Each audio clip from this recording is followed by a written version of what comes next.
안녕하세요. 전주스타 피부과 의원 대표원장 피부과 전문의 나영민입니다. 이번에는 아토피 피부염 환자를 위한 실생활 가이드북 두 번째 시간입니다. 목차를 보시면 크게 네 가지 파트로 나눠져 있는데요. 그 중에 지금 첫 번째 아토피 피부염 환자를 위한 실생활 가이드에 대해서 안내드리고 있습니다. 그 두 번째 시간으로 아토피 피부염 환자를 위한 실생활 가이드 중에서 생활습관 개선에 대해서 알아보고 있고요. 그 생활습관 개선의 오늘의 주제는 보습입니다. 보습은 아토피 피부염의 가장 핵심적으로 첫 번째에 소개되는 내용입니다.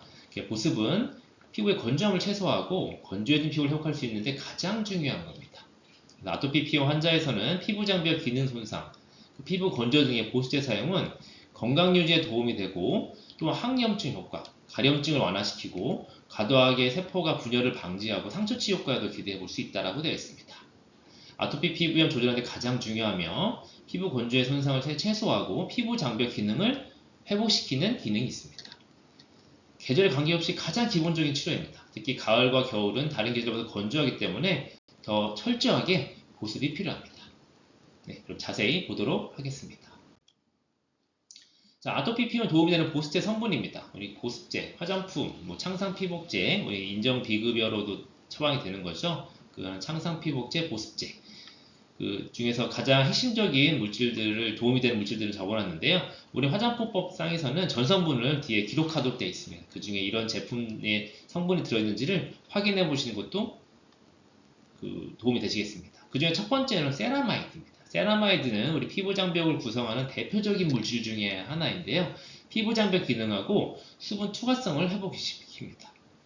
두 번째는 알로에베라. 화상에도 진정 효과로 많이 쓰는 제제죠. 이 알로에베라는 항염증, 진정, 아까 말씀드린 가려움 완화, 통증 감소, 상처 치유 효과들에 쓰이게 됩니다. 그다음 쉐어버터도 많이 보습제에 많이 들어있는데요. 항염증이나 과도한 세포 분해 억제하는 효과가 있습니다. 그 외에도 피부 장벽 기능을 향상시키는 나이아신아마이드, 미백 효과도 있죠. 그리고 항염증 및 진통 효과를 하는 팔미토일 에탄올 아미드, 피부 염증 치료 효과적인 글루콘산 아연 등이 있습니다. 그래서 이런 물질들이 포함이 되어 있는지를 보습제를 도포하기 전에 확인해 보시는 것도 도움이 되겠습니다. 하지만 이거에 각각의 또 어떤 분들은 민감하게 반응이 보이는 알레르기 성분으로 작용을 할 수가 있어서 잘 주의해서 확인을 해보셔야 되겠습니다. 그죠? 가장 대표적 하나 뽑으라면 저는 세라마이드가 제일 중요하다고 봅니다. 네, 아토피 피부염 환자의 피부 관리에서는 보습이 무엇보다도 중요합니다. 장벽 기능이 피부 장벽의 손상이 아토피 피부 환자는 되어 있기 때문에 보습제를 적절하게 규칙적으로 사용하는 것이 좋고요. 적절한 보습제를 사용하게 되면 보습 이외에도 여러 가지 것에 영향을 줄 수가 있습니다. 기능을 통해서 영향을 줄 수가 있기 때문에 보습제를 잘 발라야 된다. 자, 그러면 보습제를 고를 때 피해야 할 성분은 무엇이 있을까요? 그러니까 알레르기를 일으킬 수 있는 물질들, 땅콩, 귀리, 밀 같은 물질들이 포함되어 있는지, 그리고 일부 보존제나 향료 같은 것이 자극을 줄 수 있거든요. 그래서 이런 것들이 들어있는지를 꼭 확인을 해야 되고요. 그럼 보습제를 고를 때 어떻게 골라야 되느냐? 환자의 생활 습관, 피부 상태, 부위, 계절, 개인 취향에 따라서 고려해서 선택을 해야 됩니다. 모든 사람을 만족할 수 있는 보습제가 따로 있지는 않습니다. 그래서 이제 보시면 가을에는 로션보다 크림 연고 제형이 좋고요. 환경 변화에도 보습 능력이 잘 유지가 되는지, 쉽게 건조해지면 안 되겠죠?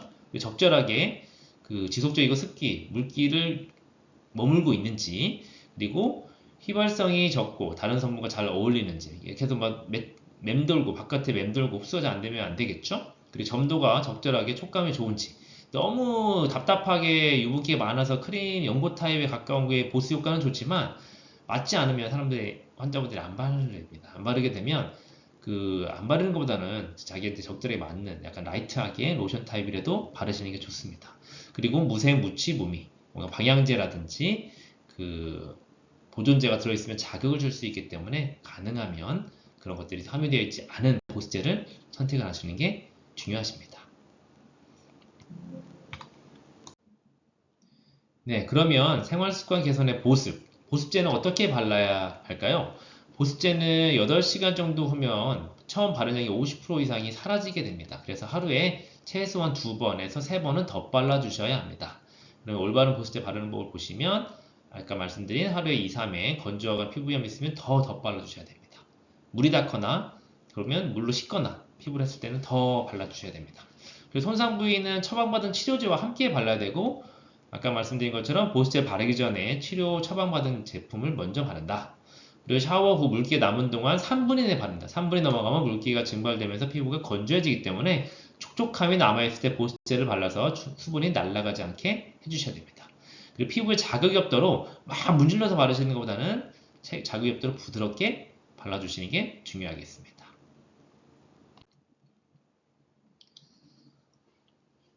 자, 이상으로 보습에 대해서 알아봤고요. 다음은 스타원장 남현민 유튜브 계정입니다. 구독과 알림 설정을 해주시면 실시간으로 유익한 건강 정보를 확인하실 수가 있습니다.